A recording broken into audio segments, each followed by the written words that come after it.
19. Vamos ver, público.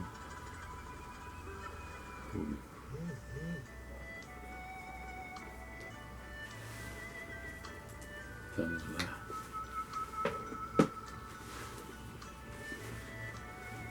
Vamos lá então. Boa noite, paz e graça, amados amigos e irmãos em Cristo. Nessa sexta-feira, feriado nacional, data da proclamação da República. Mudanças, né? Mudanças alternativas, buscas de melhorias no entendimento da ocasião, para que hoje tivéssemos uma República Federal do Brasil com a Constituinte, né, a Carta Magna, que rege os poderes e o comportamento da sociedade. E a lei é para todos nós. Temos muitas coisas erradas, muitas distorções.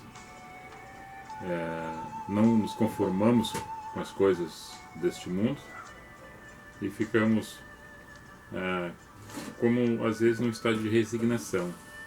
Buscamos aquilo que precisamos e muitas vezes suportamos aquilo que nos acontece. Mas hoje vamos falar e vamos ler sobre um tema do Deus Criador e de deuses que são criados. Então nós temos cultura, né, filosofia de vida, históricas de nações e povos e tribos que sempre tiveram a busca sobrenatural. Alguma coisa que rege tudo isso, um espírito maior, algo mais elevado do que o nosso conhecimento humano, terreno, fraco, pequeno, pecador e muitas vezes dissimulado. Mas em toda a história da humanidade as pessoas procuraram algo para justificar a existência das coisas e tudo que acontece em nossa volta. A ciência mesmo quando tenta buscar alguma coisa que dissesse ao contrário, ela evidencia mais o que está relatado no cânon sagrado, que é a Bíblia, né, que é a referência para os cristãos. Mas, dentro desse livro que foi elaborado, escrito por 40 autores diferentes um dos outros, alguns eram contemporâneos, alguns se conheciam, outros não se conheciam, e no período da história dos escritos, depois se fechando no cânon sagrado, esses pequenos rolos de livro que tornou-se a Bíblia, o Biblon, aproximadamente na Antiga Aliança, escrito mais ou menos 1600, 1800 antes de Cristo, até 450 antes de Cristo, que dá o período intertestamentário, né? O livro de Malaquias, para nós, é o último livro. E depois no Novo Testamento, não na ordem cronológica, né? Porque eles estão colocados, mas sim pela posição que está hoje, primeiro Evangelho de Mateus. E até o Apocalipse, que mais ou menos da primeira escrito do Novo Testamento seria a primeira carta de Paulo aos Tessalonicenses, mais ou menos 40 anos depois de Cristo, da nossa era, não seja da nossa era. E o último livro, o livro da Revelação, que é o Apocalipse de João, em mais ou menos 93, 94 da nossa era. E nesse período de transição até se fechar todo o período histórico das Escrituras, dá-se mais ou menos de 1500, 1600 anos de relatos. Agora, em cima disso aí, eu posso dizer para vocês, para todos, embora que muitos não creem que o significado disto, porque muitas pessoas se defendem em cima daquilo para não crer, dizendo o papel aceita qualquer coisa, né? Mas quem lê os livros sagrados, eles vão se encaixando em harmonia nos fatos da história por período que antecede, que vai acontecer na frente e acontece, daí lembra do fato que foi narrado anteriormente.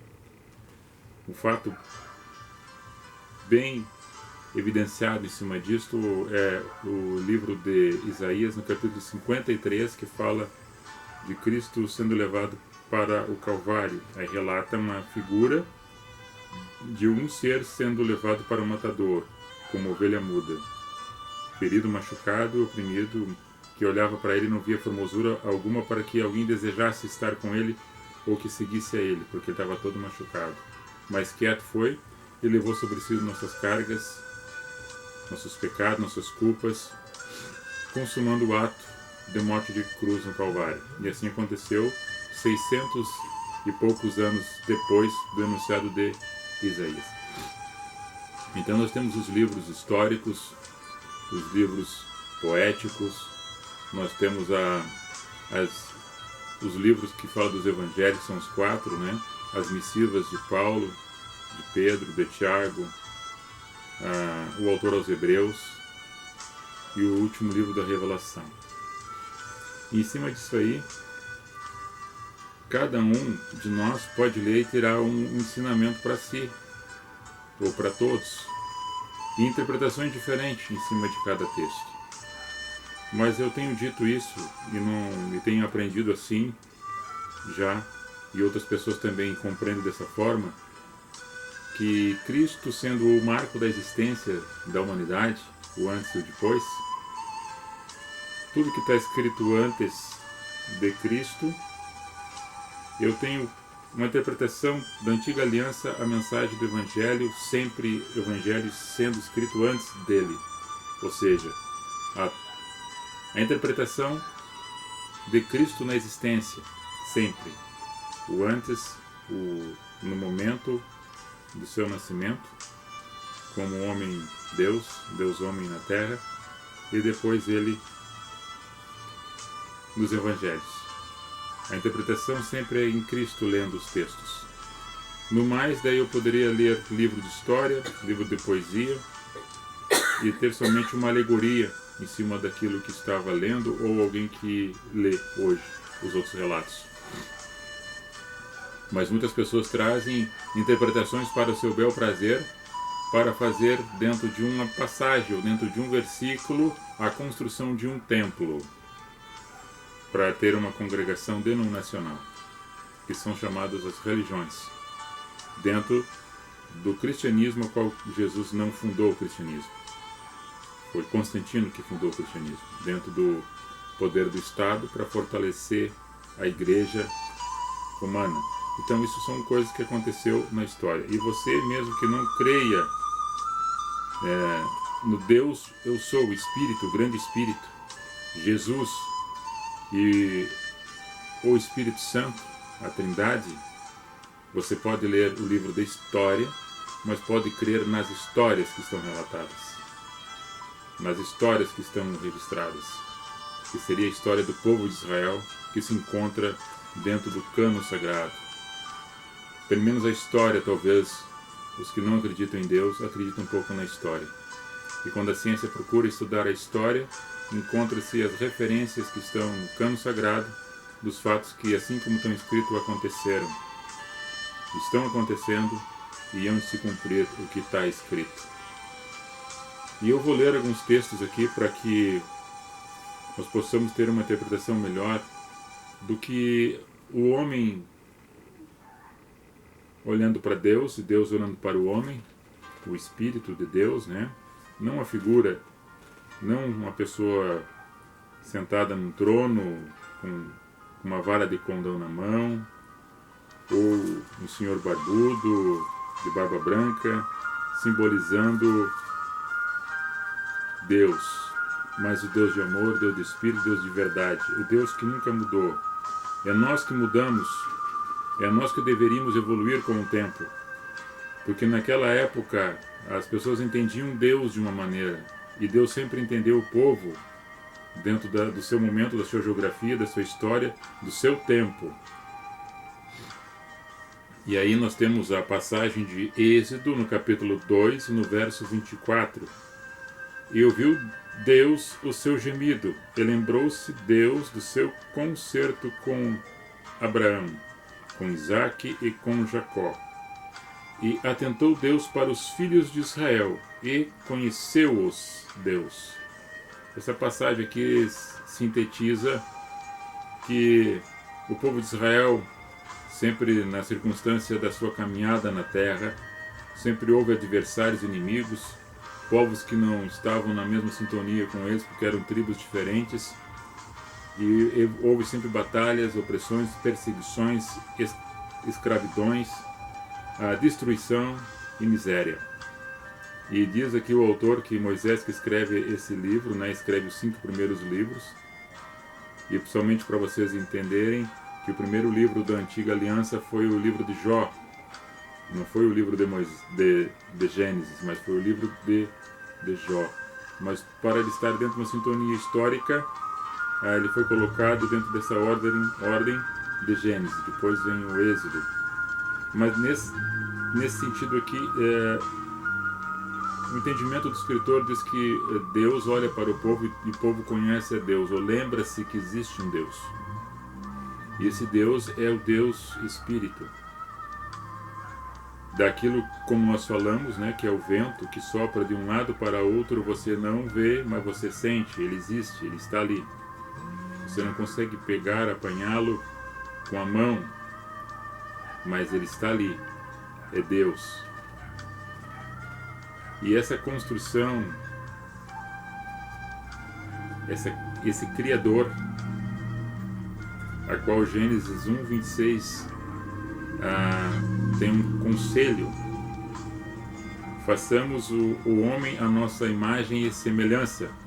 Existe um diálogo interpretado por Moisés nesse escrito que foi falado em conjunto e harmonia com a Trindade. Façamos esta obra, vamos fazer esse homem, vamos criar esse homem à nossa imagem e semelhança. A semelhança seria talvez nos atos de amor, de estar nos ambientes pacificando, harmonizando, confraternizando. Esse Deus amor colocando o homem na terra. Agora, as pessoas acham que dentro desse espaço sideral, dessas galáxias, de tantas galáxias que a ciência já descobriu através dos estudos, imaginar que nesse espaço todo, nós, tão pequenos, o resíduo menor que um grão de areia em tudo isso construído, esse grande arquiteto que construiu tudo isso, que fez tudo isso, que eu e você, a ciência não consegue explicar, do infinito, que transcende tempos e anos-luz para percorrer, e nós não conseguiríamos fazer isso nesse corpo físico. Achar que tudo que acontece somente comigo, de ruim, o que deveria somente acontecer coisas boas comigo, e que as coisas ruins também não aconteceriam comigo, porque agora eu estou com fé em Deus, com fé em Cristo, e creio no Espírito Santo. Nós somos sujeitos às mesmas coisas, só que vivenciamos e passamos por cima e enfrentamos de uma forma bem diferente de uma outra característica daquele que talvez crê e coloca a culpa em Deus, ou simplesmente daquele que não crê e relativiza isso para os enunciados, debochando do que está escrito, dizendo: mas que Deus é esse, que Deus terrível, que Deus de morte, que não protege, que não guarda, que deixa uma criança ser morta, que deixa uma criança ser maltratada, que deixa um velho ser abusado, que o bandido vai e mata e acontece tantos acidentes, e aquele que está errado não acontece nada, e acontece somente com a pessoa que está trabalhando, que está sendo uma pessoa na sociedade digna, honesta, e com os outros acontece, com ele não, acontece com as pessoas boas muitas vezes, com as pessoas más não acontecem. Nós estamos sujeitos às mesmas coisas, e nós somos sujeitos às pessoas que estão na sociedade que fazem mal. Nós estamos junto com isso. Agora, isso não pode me tornar uma pessoa má, por ver que os outros fazem.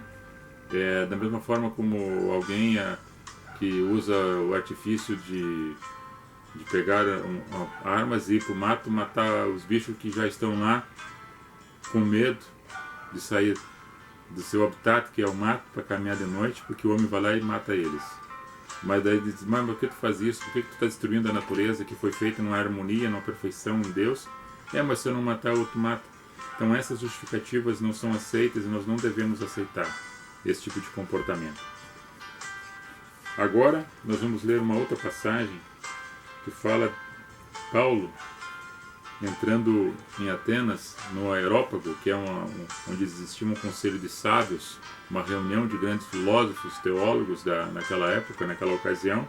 E Paulo passando diz assim, está escrito em Atos 17, 22. Paulo, no meio do Aerópago, disse: varões atenienses, em tudo vos vejo um tanto que supersticiosos, porque passando eu e vendo os vossos santuários, achei também um altar em que estava escrito: ao Deus desconhecido. Esse, pois, que vos honrais, não o conhecendo, é esse que eu vos anuncio. Então, os atenienses, cada grupo de filósofos tinha um tipo de divindade construída na sua arquetipia, de moldura de gesso, ou de mármore, ou de madeira, para ficar reverenciando. E ali eles ficavam fazendo as suas orações, suas petições. E tinha um monte de superstição atrás disso. E Paulo, chegando naquele momento, naquela ocasião, diz: eu vejo vocês que estão tão supersticiosos, mas eu vi passando, tinha uma pedra escrita: ao Deus desconhecido. É esse que eu vos tenho ensinado e falado. Então esse Deus desconhecido que vocês não precisam ver, nem apalpar, nem tocar. Não precisa fazer uma construção, mas ele está dentro de nós. E o dentro de nós, esse Deus que faz essa morada, que entroniza em nossos corações, daí tira a vaidade, tira o egocentrismo, tira a maldade, tira a corrupção, e entra com amor e pureza, e senta, entroniza em nosso coração esse Espírito de Deus. É esse que eu tenho pregado, é esse que eu tenho anunciado, é esse Deus que você não conhece, é esse Deus que você não vê. Mas daí em você vai produzindo Deus nos lugares, nos ambientes, nas outras pessoas, propagando-se amor, como Paulo fala também em Coríntios, de glória em glória, na sua segunda carta aos Coríntios, no capítulo 3, no verso 18. De glória em glória vai glorificando Deus nas outras pessoas, pela fé, pelo amor, pelos frutos do Espírito que cada um produz na sua caminhada, dentro da essência daquilo que pode e busca fazer. Nós temos mais uma passagem aqui, Hebreus 13, e no verso 8. Jesus Cristo é o mesmo ontem e hoje e eternamente. Não vos deixeis levar em redor por doutrinas várias e estranhas, porque bom é o que o coração se fortifique com graça, e não com manjares que de nada se aproveita, ao que eles muitos se entregaram.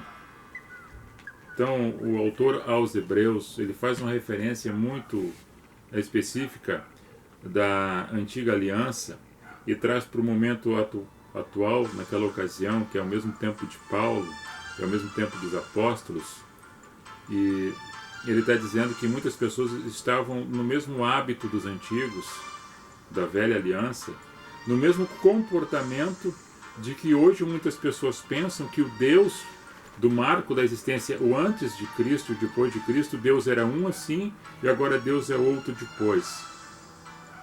Ou seja, era o Deus carrasco da antiga aliança, era o Deus que a sua mão forte que botava sobre e fogo do céu descia e queimava. Era o Deus que fazia com abrisse a terra e engolia as pessoas. Era o Deus onde as pessoas que não eram da mesma linhagem de Israel eram mortos com pragas. Era o Deus que falava para o povo de Israel: se não obedecessem, seriam castigados ao fio da espada. É esse Deus que eles trazem em seus corações, e o autor aos Hebreus está dizendo que este Deus, que agora é encarnado em Cristo, que é o Verbo encarnado, que aqui já está ressurreto, que aí tem a sua essência do Espírito Santo, que é revelado para nós, que ele sempre foi o mesmo. Ele não mudou a sua essência. é o homem no seu comportamento para justificar a sua vida, dizendo que estava adorando a Deus e que estava obedecendo ao decálogo de Deus, para sucumbir às outras pessoas, maltratar as outras pessoas, para perseguir as outras pessoas, para matarem as outras pessoas, se auto-justificando que era Deus que permitia, era a vontade de Deus, mas na verdade era a vontade puramente humana, de atos desumanos. E Deus sempre foi o mesmo, o Deus pacificador, de amor, de perdão e de harmonia. Esse é o marco colocado em nossos corações, o marco da história colocado pelo homem, do antes e o depois, mas Deus teve que fazer uma interrupção do momento para vir em forma de corpo humano, para deixar o seu testemunho, para que todos aqueles que creem em Cristo, estando nessa igreja em Cristo. E assim na sequência, nós, no hoje, sempre entendendo que o perdão, a pacificação, o amor, a justiça e a fé fazem parte do mesmo grupo, do antes e o depois. Entendendo que quando aquela revelação das pessoas que eu li no Êxodo 2, 24 e 25, que atentou para o povo de Israel e o povo conheceu a Deus. Aí é o povo de Israel como nação, que é um povo separado e escolhido dos demais, porque os outros adoravam vários deuses, e daí nós temos um Deus único, e ele se manifesta. E aí o povo de Israel, para que entendesse, ele deveria estar evoluindo espiritualmente, tanto em quantidade de pessoas, como em graça. É no fato ali quando menino, dentro do templo, que o autor do Evangelho de Lucas, no capítulo 2, ele diz que o menino tinha ficado para trás. Depois de 3 dias, os pais se lembram, retornam para buscá-lo. E ele estava junto com os grandes sábios, sacerdotes, os escribas, os fariseus, falando sobre as coisas do Pai. E aí Lucas, que é o escritor deste evangelho e também escreve o livro de Atos, ele diz que o menino crescia em entendimento e graça diante dos homens e diante de Deus.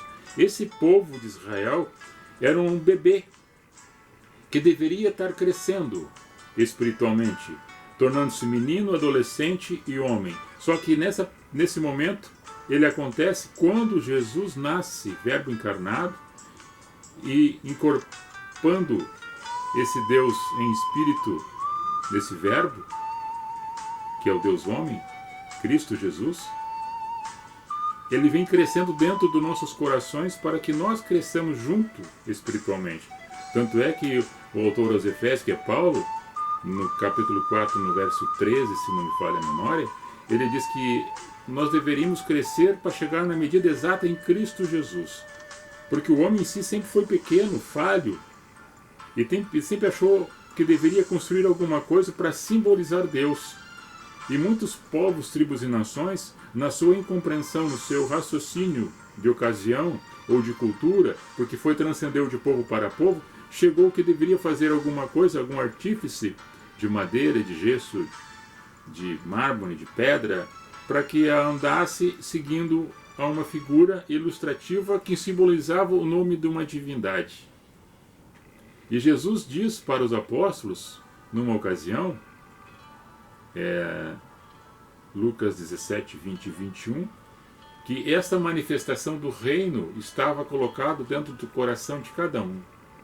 Está colocado dentro do coração essa manifestação, nós vamos manifestando essa graça que nos foi dada de forma imerecida, porque nós não merecemos nada, porque já nos foi dada esta vida, que a vida foi dada a oportunidade para amar, para viver, para perdoar, para ajudar, para ser conselheiro na caminhada. Então já nos foi dada essa oportunidade. E aí Jesus começa a evoluir em nós quando nós entendemos isto no seu espírito. Então o povo de Israel, ele ficou caducando, peregrinando 40 anos no deserto, Moisés liderando aquele povo que muitas vezes blasfemava, que idolatrava, que fazia obras de feitiçaria, e tudo isso em Deus Espírito, ele mandava mensagem por através de seus profetas que não deveria acontecer dessa forma. Mas o raciocínio de alguns homens, para fazer divisão de grupos, puxavam para um lado e puxavam para o outro. E daí são Josué e Caleb que conseguem chegar na terra prometida, que é Israel, e os demais perecem de todos aqueles que saíram, mais de 1 milhão de pessoas que saíram do Egito por mão de Deus para chegar no lugar. Então o que simboliza isso? Um ato que aconteceu, um fato histórico. O que simboliza para nós espiritualmente? É nós que estávamos talvez escravos de uma situação, manipulados por alguns grupos de pessoas, manipulado por um tipo de governo, e de repente, pela graça, chega-nos a mensagem do Evangelho e nos liberta da escravidão do pecado e da opressão do presente século e nos resgata para um outro lado, nos colocando sobre uma rocha firme que basicamente é Cristo em espírito, nos tira a tristeza e nos coloca um cântico novo em nossa boca, em nossos lábios. E a tristeza tem que saltar de alegria diante dessa circunstância, porque não consegue suportar o poder de Deus evoluindo em nós. E quando nós crescemos dessa maneira espiritualmente, nós não precisamos fazer nenhum tipo de andor para dar peregrinando de um fato que simbolizava para alguém ou para muitos uma divindade, porque Deus se manifesta dentro de nós e nós nos manifestamos nas outras pessoas, construindo Deus nas outras pessoas, nos caminhos por onde nós andamos. Agora, em cima disso tudo, nós podemos tirar muitas lições de aprendizado. Como foi lido aqui, no ontem, hoje e sempre Deus é, nós temos uma outra passagem que fala em João 8,58, que Jesus diz que em verdade, antes que Abraão existisse, ele é. Ele sempre foi o Deus. Ele falou isso para os judeus que testificavam com ele, contrariando o que ele ensinava. Em João 5,39, que é antes de João 8, 5,39, ele chega na sinagoga e era o hábito deles lerem alguma coisa dos livros, dos rolos que estavam ali, dos pergaminhos que estavam ali, de um fato histórico narrado no cânon, que era o Pentateuco. E Jesus diz para eles: vocês examinam criteriosamente as Escrituras, porque julgam ter nelas a vida eterna. E são exatamente isso, porque elas testificam tudo isto de mim. Elas falam de mim, as Escrituras falam de mim. E mais bravos eles ficavam, mais enraivecidos eles ficavam, porque Jesus estava dizendo que ele era Deus. E as pessoas mais bravas ficavam ainda. Ontem eu estive falando aqui na Rádio Tom, já falei isso em outros momentos, em outras ocasiões, e eu vou repetir para vocês, para que vocês, assim, igual do entendimento que outras pessoas possam ter, ou que possam amadurecer desse conhecimento, que Jesus nasce de uma virgem para cumprimento das palavras, das profecias, que de uma virgem nasceria o Filho do Homem, que é o Eu Sou, pelo poder do Espírito Santo. E Jesus vem num tempo onde o povo de Israel, que é o povo judeu, e Jesus vem da linhagem de Judá, da tribo de Davi, da raiz de Jessé, que é o leão da tribo de Judá, Jesus, o Verbo encarnado. Ele nasce no momento antes que já acontecera com o povo de Israel, que ele tinha sido cativeiro do povo dos egípcios, que tinha sido levado preso pelos assírios, pelos babilônios, e tinha sido escravo agora do povo Império Romano, pagando tributo. E Jesus nasce numa geografia onde esse povo era subjugado pelo Império Romano. E Jesus veio como libertador para sentar-se no trono, segundo o escrito que está dito, mas o trono era no coração das pessoas, não era o trono de Roma. E o imperador de Roma, através do governador Herodes, para que um não perdesse o trono, persegue a Cristo.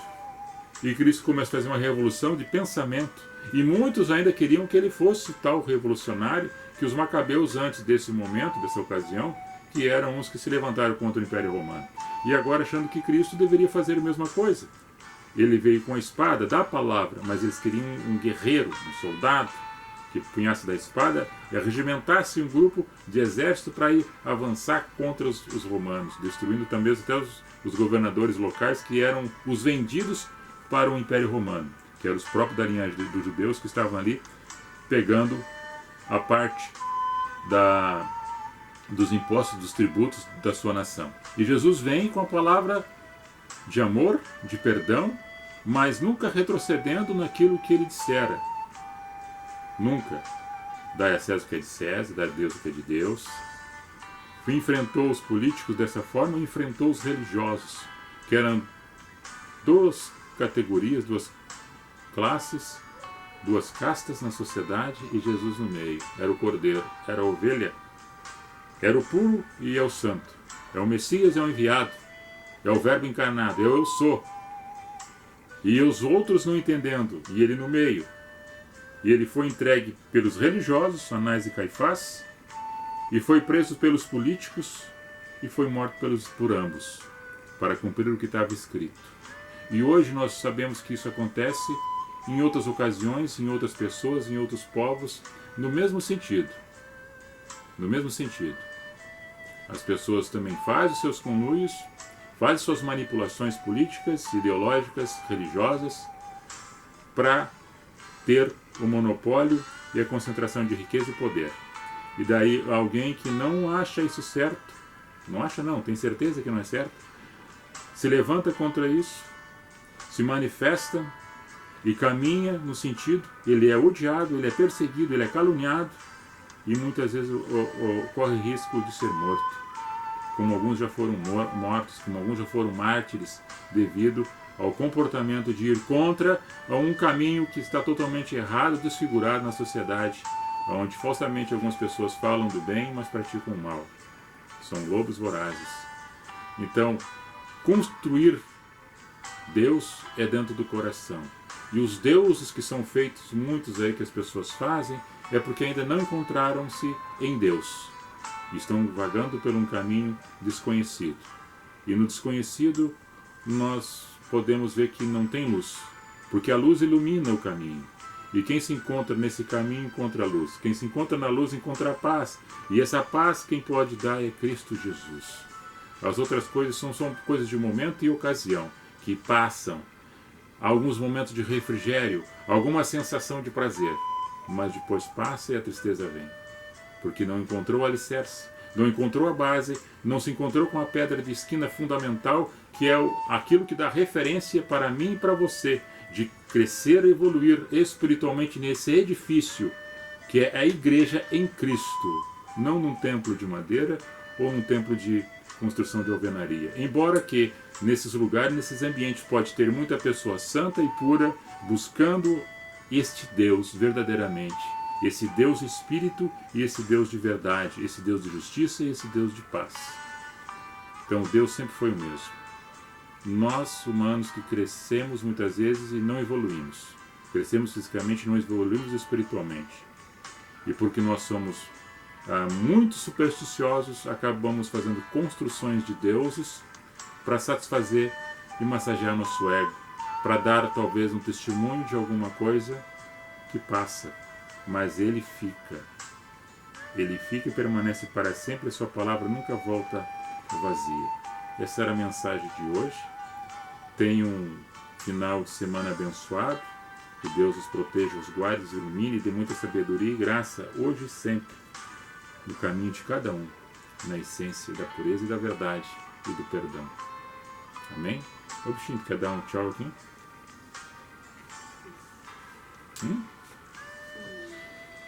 Depois eu vou ler o nome das pessoas que estão ali, aqui ó, no YouTube e no Face. Sim, paz e graça, irmãos. Jesus abençoe a todos. Amém. Os cachorros falam o quê? A música. Eu jantei folia de cachorro. Vamos ver aqui. Depois esse vídeo vai ficar rodando. Você pode compartilhar com os seus amigos, se assim achar. Curte ali se achar legal. Pergunta se queira perguntar alguma coisa possa colocar suas críticas sem problema nenhum, que nós filtramos e respondemos de acordo com o nosso conhecimento, tá? E pode pedir temas aí que a gente, dentro da possibilidade, responde. Gislaine Silveira, Marta Quinetes, a irmã do Hildo, a Marta, a prima. A Giza também ali, ó. O José Polenta, paz e graça, manos amados, Jesus abençoe sempre a todos nós, mano. A Ivone Aires, Analise dos Anjos, a tua prima aqui, né? Ivone Aires, né? Elizabeth Reis Lopes dos Reis, Andalécio Bren, esse aqui é primo da mãe, Andalécio. Tu tá bem atrás de mim, não tá aparecendo. Eu? É, lá, ó, não tá aparecendo. Vai pro outro lado. Aí, Deliveres Colombo Deliveres, Sérgio Miller. Sérgio Miller é bombeiro, salva-vida. Um abração aí, Miller. Grande salva-vida aí da década de 90, início do ano 2000 aí. Franciele Angel, Fernandes Knevitz, Milton Machado. Fernandes Knevitz é parente, ó. Meu parente. Milton Machado, Jurandir Melo de Oliveira. Jurandir Melo, boa noite, amigo Cláudio. Boa noite, Jurandir. Um abraço aí, um beijo no teu coração. Nercelina Angel, Maicon Gonçalves, o Maicon Nego, colega vereador. Roberto Schwartz, meu primo. Lisiane Machman, Maria de Lourdes Chaves de Lima, lá de Santa Maria. Vanderlei Schwartz Haupt, lá de Gravataí, meu primo. Maria Nete Pazin Jacobs, a Nete. A Heloísa Chaves de Lima, aí a tua amiga, aí a nossa amiga. Que eu amo. A Clarice Selomar, nossos vizinhos aqui. A Rosélia, a minha irmã, um abraço, um beijo no coração para você e para Rosélia. Estou aqui, um beijo no teu coração. Estamos encerrando aí nosso encontro. E assim vamos fazendo um por semana, conforme dando certo, ok? Fiquem na paz e na graça. Shalom. Fui.